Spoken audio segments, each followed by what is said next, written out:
Hey guys, just want to give you a quick disclaimer that this episode contains talks of grief, suicide, and death. Hi guys. Hi.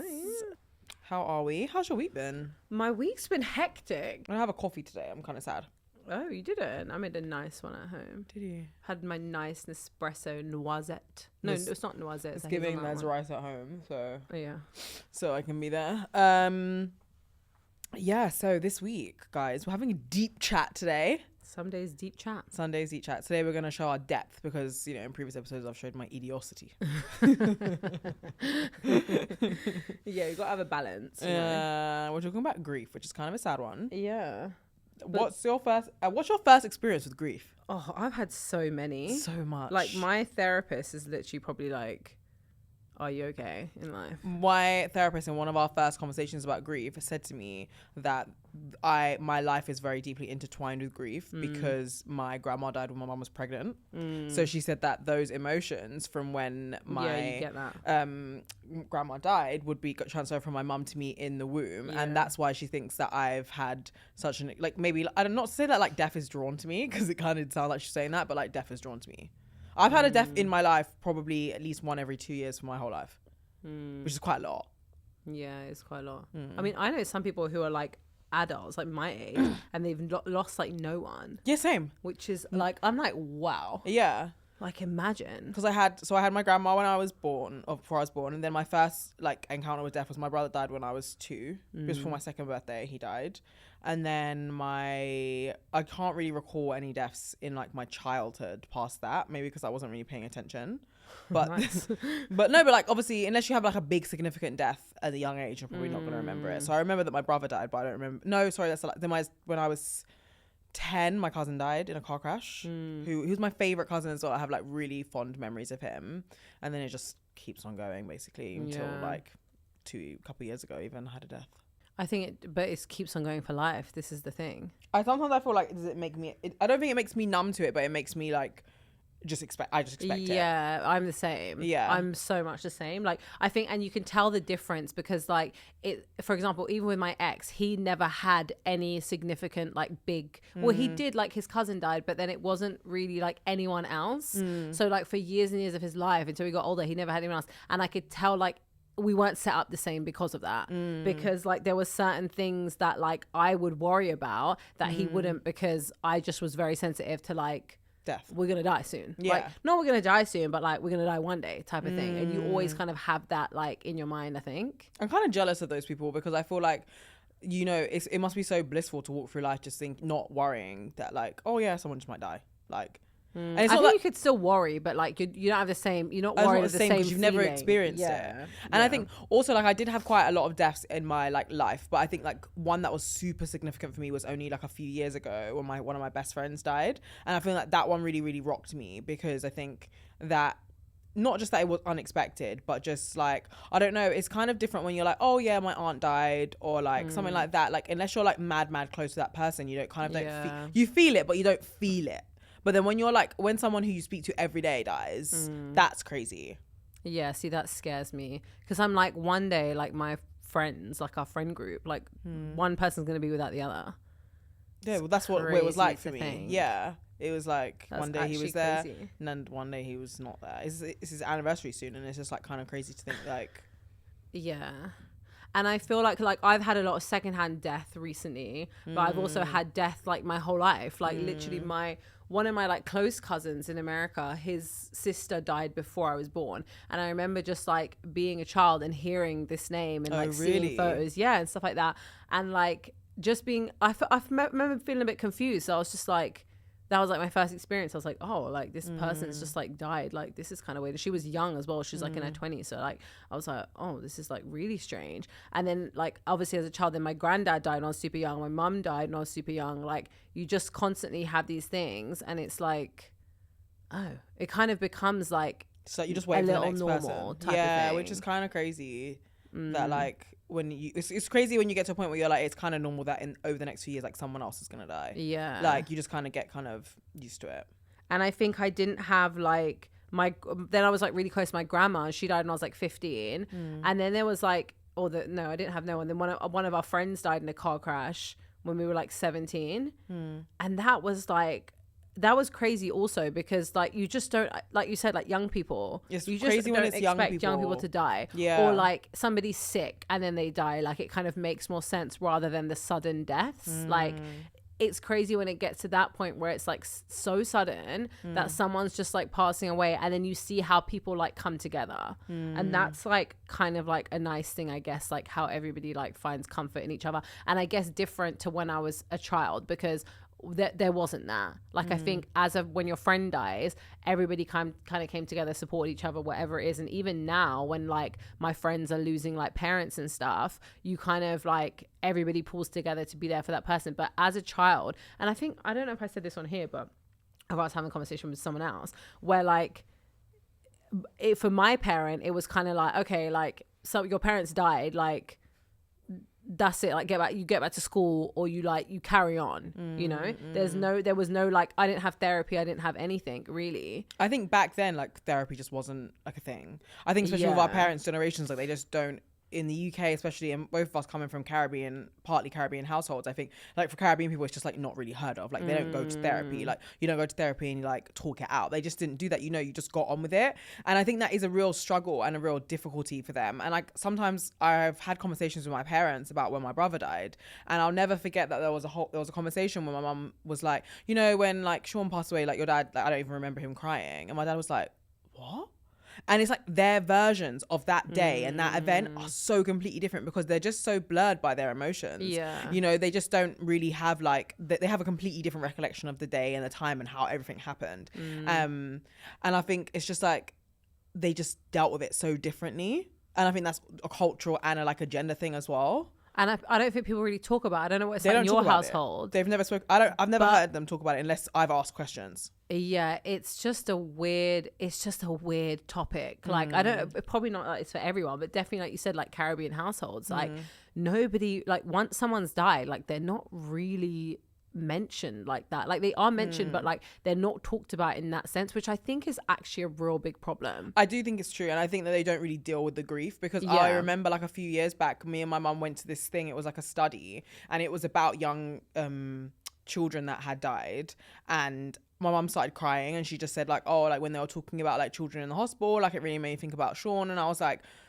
when was the last time like you even like spoke about that with someone? And she was like, probably not like since he died. And I thinking like you've probably my mom's probably still carrying those emotions from that time when it happened, and like never really talking about it, like not really talking about it with my dad, who's probably the only person who'd really understand what she was going through in that moment, not talking about it with a therapist, probably barely talking about it with anyone that was close to her, because they weren't going through the same thing and didn't understand. So that means she is still, whenever she said that when they were talking about it in that moment, it felt like it was happening again, and like she could feel those emotions. And I was like, that's probably because she's never dealt with them. I guess it's also hard to talk to like friends and stuff, because at the end of the day, everybody's got to go back to their own lives. You have like the whole thing, the funerals, whatever, and then it's like life has to resume. Life has to go on. So like you can't really wallow, or like I think once you've gone through it, you recognize that as well. Like for me now, I know that other people going through stuff, I'm like, right, okay, I know that like after a month or 2 months or whatever, you're not just gonna like go back to life.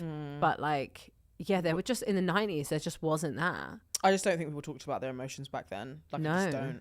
I think it wasn't like a thing. And I think like I think it's getting so much better now, especially among women. Like it's so much better, but like I think among men especially, like people don't talk about emotions. Like they don't talk about them. Even like when I'm like, something happens with my boyfriend, I'm like, how does that make you feel? And he's just like, oh, it doesn't matter. And I'm just like, no, like let's have a conversation about this. Like, how does that make you feel? Like, because I don't think that most men are talking to people about how they feel about stuff. No. And obviously they have touched on this, and they said that like the suicide rate among men, like especially with, in our age range, just like super high, and it's because that they don't really have somewhere to unpack their emotions safely. Yeah, I mean, definitely not loss as well. I don't think they Definitely do process it Definitely the not. same as how we would. I do feel really like good about the fact that like obviously I said one of my best friends passed away a few years ago, and I feel like that close group of friends, I feel like because we went through the whole thing very much together, like sometimes there are moments where one of the boys might just like message in the group and he'll be like, I just feel like really emotional about this, and he'll talk about that loss. And I think having that community is so important, because like that some of those times when my male friends have said in the group like, oh, like I just remembered Kay and this that happened, and I like started crying, I'm like, that's the only time my male friends have ever spoken to me about crying, you know?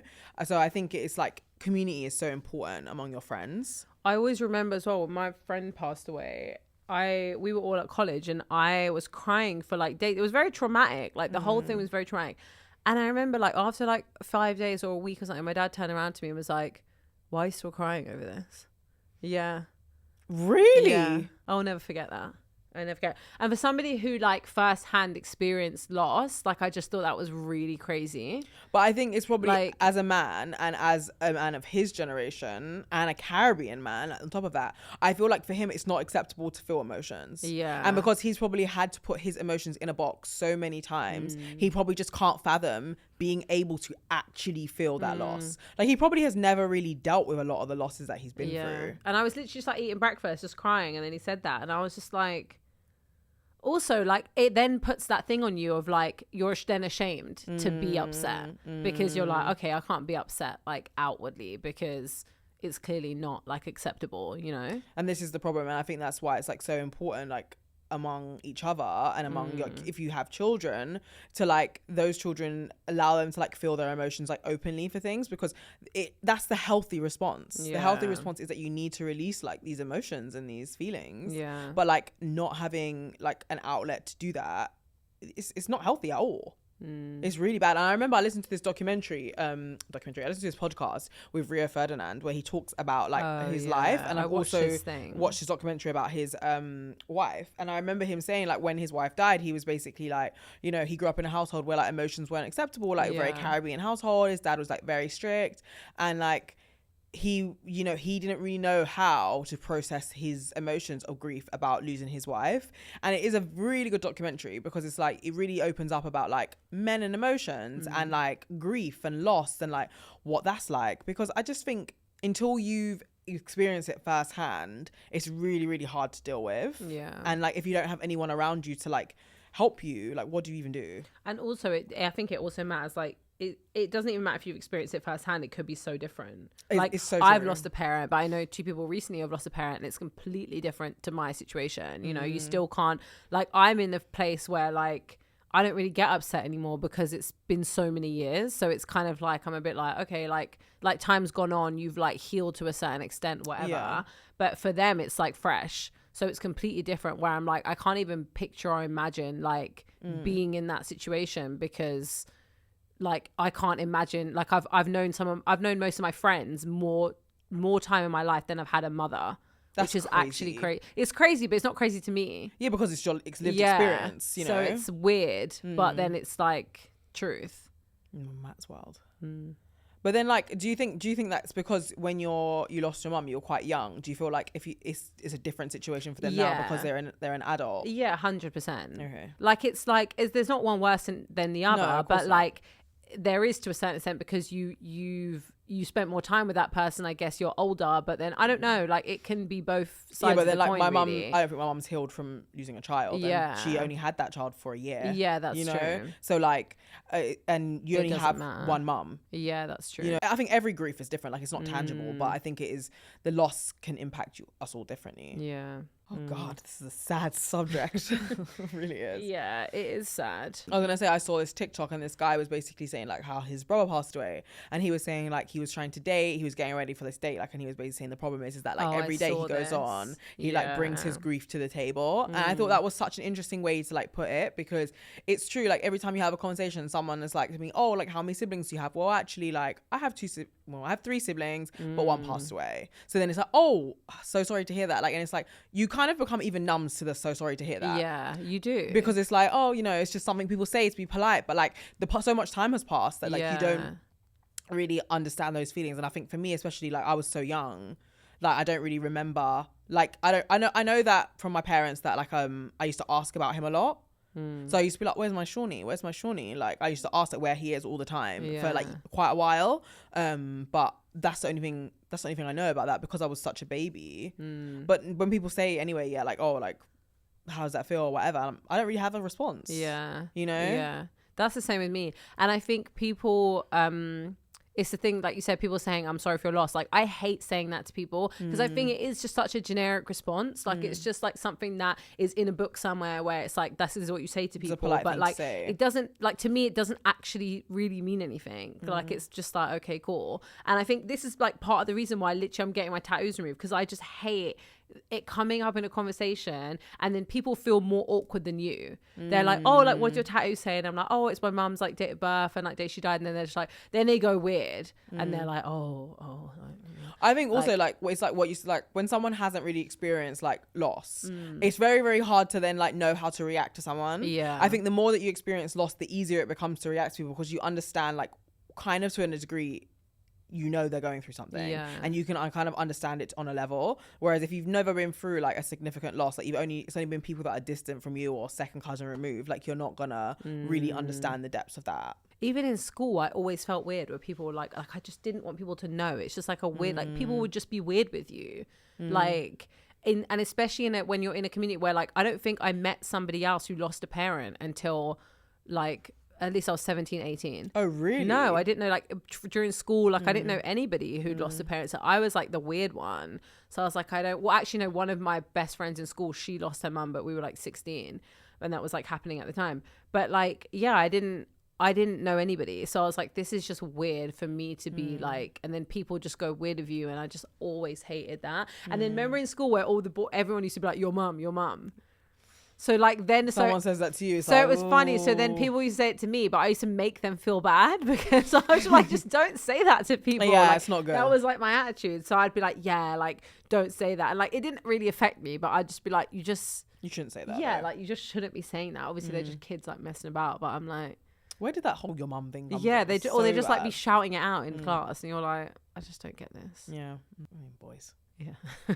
Teenage boys at that. Yeah, it's a tough one. I think also like you feel like you just don't want to forget, like even like my friend who passed away, like you just don't want to forget that person, and like they do make it a point every year to like have memorials and stuff like that. But like I think it's really important to make traditions. Like I think with like my mum and like my grandma, like we never really, there's like their death anniversary and their birthdays and stuff, but there was never any tradition. And I always wanted, future man, if you're watching this, I always wanted like my man or like the person that I was with to really acknowledge that. And like I think with my previous relationship, like they never did what that. did you want them to acknowledge when your mum passed? Yeah, like on that day, like not to be like, oh, are you sad? Like, are you okay? Like that type of thing. But just like on her birthday or like that day to do like a little like a celebration or like here's a cake for like. But I feel like you'd have to set the tone with that, because I feel like especially with like loss, like people don't really know like where to like turn, like you said, like people get awkward. So it's like what does that person then do if they don't, you might never want to speak about it. It's true, that's true. So I do feel like you kind of have to set the tone. So maybe you should set the tone in your next relationship. Watch the podcast. To be honest, maybe instead of setting the tone in your relationship, you should just set the tone in your life to do that. Yeah, that's actually true. Like, you know, have that little celebration on your mum's either birthday or the anniversary of when she passed, and you can just be like, hey mum, here's an update on my life, and here's a little cake to eat it for you, to wish you happy birthday. And yeah, you know, that's actually cute. Because I still talk to my friend a lot. Yeah. I think I don't, like, obviously my mum and my grandma are buried in Slovenia as well, so like I can't just like go to the grave or whatever, which like doesn't really affect me because I feel like it doesn't matter. They're not like there. I mean, I would still talk to them. How I talk to them. Exactly. Like, I don't think I'd be at the grave. Yeah, facts. But yeah, maybe you should do like a little mum celebration, and grandma maybe. I also recently, from like going to therapy, have realized, like I didn't realize that I thought grief was just like somebody dying. And I think recently I've realized that grief is actually like losing people who are like still alive too, which like I didn't want to call it, like I didn't think you could call it that because I thought it was just stupid. Like I was like, you can't like call somebody that's left your life grief. I when think you can, but like I thought when people have died and it's been such a big deal, it's rude to call like somebody leaving your life grief, you know, when it's not the same scale at all. But actually when I sat down and like spoke about it in therapy and really deeped it, I was like, wait, this is actually having somebody in your life for like X amount of years that like now isn't. It is a form of like grief and healing from that too. So did that recently. That was nice. I mean, yeah, like I've got someone in my life who I don't really speak to. I was working in the last year, and I mean, I do feel sad about it. Like I do feel like you have to kind of like grieve that that just might be your normal. Like you may just never have that person in your life anymore. And I think It does sometimes feel like grief, because I think Yeah. you, like, when you're grieving a person that's not there anymore, like someone that's actually passed, I feel like you're grieving the part of you that's never gonna sit down and have a conversation with them, and who's never gonna get to say certain things to, or do certain things with, or just like. And I think if you have a friend or a family member who you no longer speak with, it does feel the same. If you say like, cool, like this is the nail in the coffin, like we're done, I'm not gonna speak to, as far as I'm concerned, I'm not speaking to this person. I think that counts. Yeah. Personally. Yeah, I do think that's that, and I think sometimes, like, I don't want to say it's harder, but I want to say it is really hard, because that person is like there, but they've made the choice, or you've made the choice that this can't be a thing. I think sometimes that's like just as hard, like, if not worse, because like they are still, and then you're thinking about that whole like life's too short thing, but you think like they're still around. It's a bit. Or even like, I've got a friend who was in a long-term relationship that ended. I mean, we've obviously had a similar situation, but like, I feel like one conversation I had with her, we were really addressing the fact that like, you need to grieve the life that you thought you were going to live with that person. Yeah. Because for sure, that relationship is ended and there's no going back now. So that life that you built up in your head, because I feel like we do build a life up in our head, whether it be with another person 100%. or on our own, and that life that we build up, that isn't going to happen for her. So like, she needs to like grieve that, and I think that it's a legitimate grief. Yeah, I mean, I think I did that because Same. I had a whole like, no one could have told me 5 years ago that I would be here doing this, because this wasn't even a thing in my mind. If you had and your partner hadn't broken up, where do you think you'd be right now?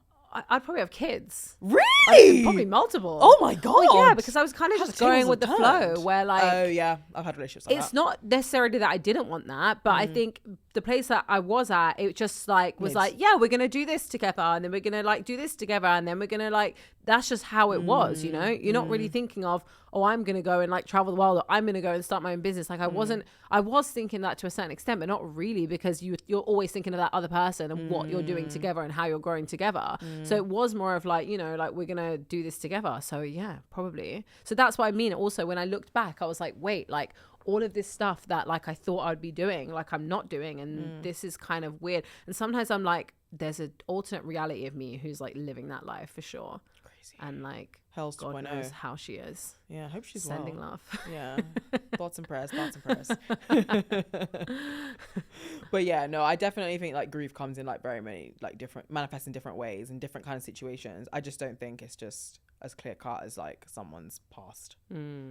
Like, I definitely think you can that. grieve a relationship, like you really can, like not even just boyfriend girlfriend relationship, but like friendships too. Like, yeah, I do think it's like it's a tough one. Toughie. Grief is a toughie. I mean, I feel like I even grieved, like I went through a phase, well, I still get this sometimes, where I get upset over like times that have passed. Like I just get so sad, like, and I spoke to my therapist about this, like when you were in Bangkok crying on the motorbike. Yeah, like I'm such a like a sentimental person over old times. Like I just feel like the way I had relationships with my friends when I was like 18, like I'm never gonna have that again. And like I just get really emotional sometimes. I'm like, I used to live like upstairs to my best friend. I will never have that again. But like, it's made me more present, because now when I have moments, I'm like, okay, I'm in this moment, and like times might be like annoying, or this might be annoying, or whatever, but I'm like, I will never have this moment again. That's a really good way to see things. Present. Yeah. Because I'm crying about like 10 years ago when times were fun. And then I'm like, 10 years from now, I'm going to be crying about 10 years ago when times were fun. Yeah.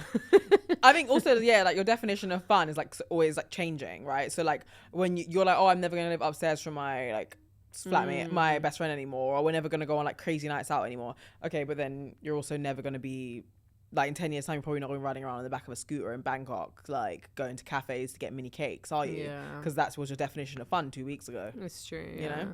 I'm looking forward to the memories of right now. Is that a song? Drizzy Drake. He's not in my good books. Anyway, let's move on.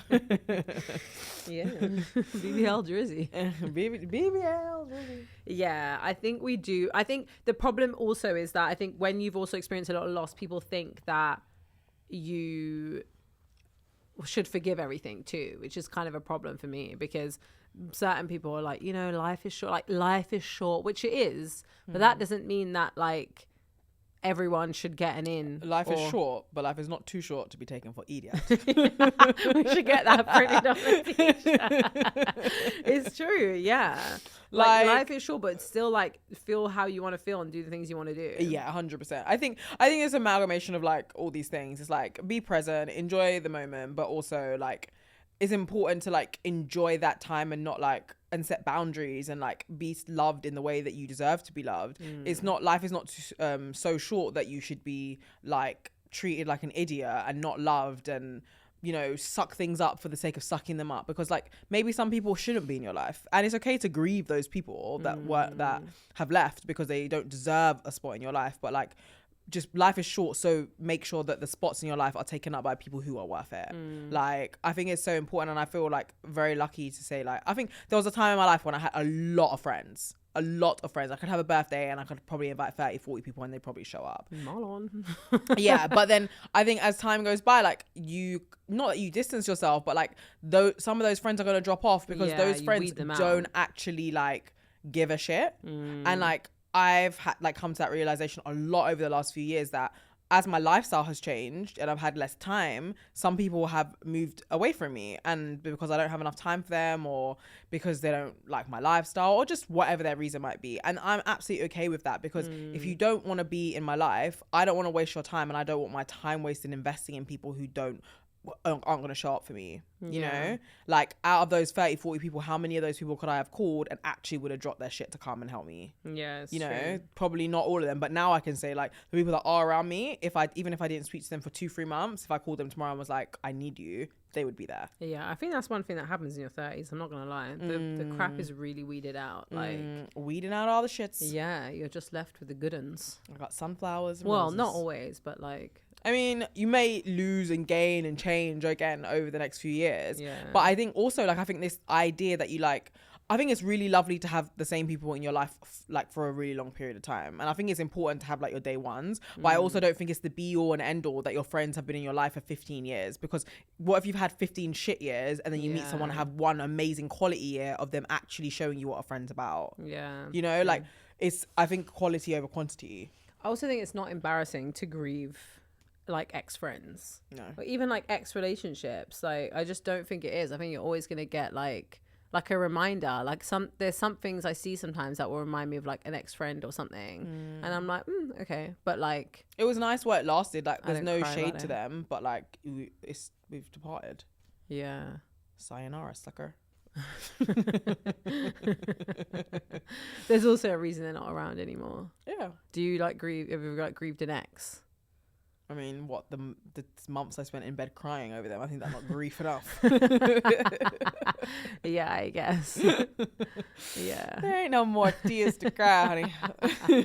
Yeah, the tears dry up sooner or later. I mean, I'm a crier. Like, I cry over Me things. too. I like to get the emotions out. I don't think it's healthy to like live and have that in your like system. Sometimes when I listen to just like old school R&B, I just cry. Well, I mean, I cry more at movies. I'm more of like a visual. Oh yeah, movie too. Movies I cry. Have you watched A Walk to Remember? I don't think so. Oh, it's actually very fitting to this episode. Like, if you're watching this, you should watch A Walk to Remember. Have you watched Me Before You? Yeah, I watched that. Yeah. Every time I watch that, I cry like a baby. Yeah, it's not about grief, but it's a grievy. It is about movie. grief. No, I'm talking about A Walk to Remember. Okay. Mandy Moore's in it. Oh, I love Mandy Moore. I mean, This Is Us. Oh yeah, Full of grief. Us is literally Full of grief. Grief Central. Times, good show, man. I do actually worry though, like, because I haven't had like an actual like grieving, like a death grief moment in a while. So I do worry about like adulthood. I'm like, oh, I'm not ready for this. I think ready for any more. My grief. deaths in adulthood have been more devastating than the deaths I had as a younger child. Yeah. I just think you feel it more. Like, I also had a friend who committed suicide a few years back, and that was quite devastating because, you know, suicide is a crazy thing. Like, we probably should put a warning in for the beginning of this episode, actually. Yeah. Suicide is a really crazy thing to accept, I think, especially because, you know, people are taking their life and leaving you by choice. And I think that it took me a long time to, like, really understand. And I think after he passed away, I did do a lot of, like, listening to podcasts and reading about suicide and hearing from victims, because it is really important to understand that a lot of the time it has nothing to do with people around them. It has a lot to do with them, and it has a lot to do with the fact that they feel like a burden in this world, and they feel like they're helping people by doing this. And I think a lot of the time you kind of have to learn that although the decisions that are being made are not ones that you'd wish they had made, these are not often things that you can do. Not often something you could have done to change those circumstances, because it isn't about you. It's about them.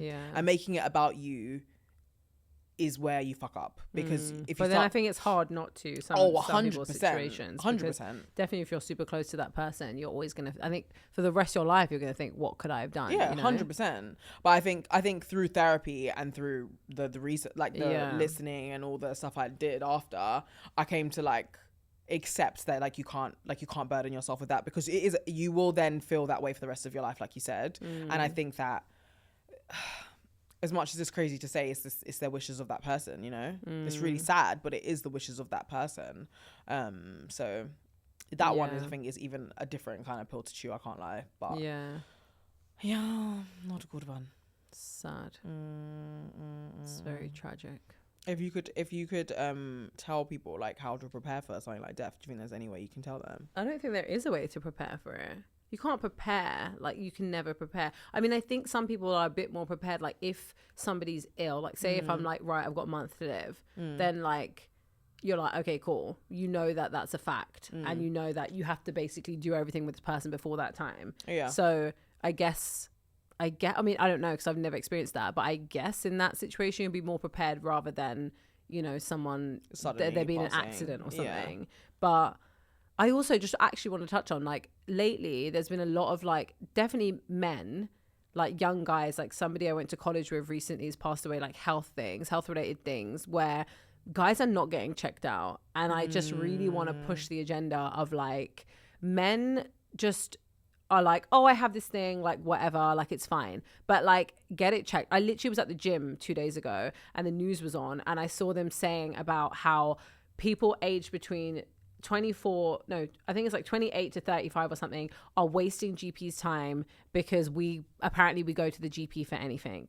And I was like, this is really unfair, because for example, even the situation with my mum being ill, they could have caught that, but they could have caught that, but they misdiagnosed. So it's like, you're saying that, but then all of these young people who, like men, like I said, like men who are not going because they're like, oh, it's a little thing, it's fine, it'll pass over. And then actually it's like a deathly thing. We're not going to get checked out because we don't want to waste time or whatever it is. But actually we should, like, whatever's going with the NHS, I don't know, but like we should be going to get checked out, whether it's privately or whatever it is, whatever you can afford. Like if you've got private healthcare or if you don't, like if you have a problem, you should be comfortable enough to go and get that sorted or that checked out. And men shouldn't feel some type of way or feel embarrassed or feel like, oh, it's nothing, like go get checked out. I think even just like beyond that, like take care of your physical health. Like just going to the gym is not enough. Like a lot of people go to the gym and mistake going to the gym for health. Like they're not the same thing. Fitness and health are not the same thing. You can bang weights, and then I see guys going home and banging boxes of Cocoa Pops, bro. Like it's not Pops. Because it's like a good way, high protein. No, but it's high carbs, good way for muscle gain. But like going home and eating a bunch of processed foods in order to hit your calories is not going to keep you healthy, and it's not going to put you in a position to have the best health. Like making sure that those things coincide, like, oh, maybe you're running and maybe you're going to the gym, but like make sure like what you're eating and what you're putting in your body and the water that you're drinking is good.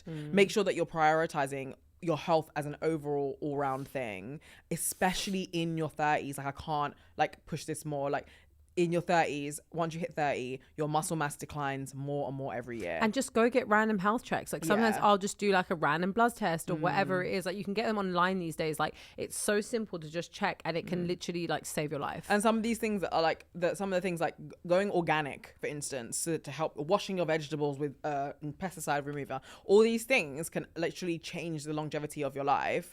They're the same £20 that you'd be spending on a pub on a Friday on a drink. So like, you really need to like weigh up what is important, because in this day and age, like the things that are happening the most, obesity is on an all-time rise. They're saying that the children are now in the UK are shorter than the children. They're shorter than the children have ever been in the UK.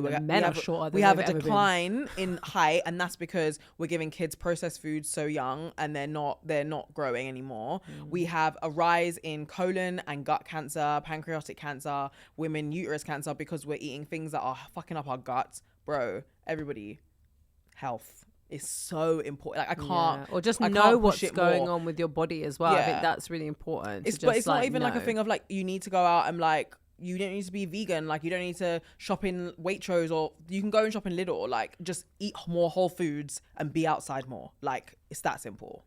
Like, okay, Dr. Sebi. Listen, I'm doing Sebi's colon cleanse next week. Get your Celtic salt in, guys. I got my Celtic salt. I got my reishi drops, bro. I'm banging out the health. But guys, it's been a deep one. It's been a nice one. Getting to know you a little better. My heartbreak, yeah. Yeah. Gonna love you and leave you. Let us know what you want us to talk about. Also, like, subscribe, follow us on Instagram, follow us on YouTube, follow us on Spotify, because we really need you guys to like help us like push the podcast. Push the pod. It all works. You're a pusher, Katie. Anyway, bye. Ciao.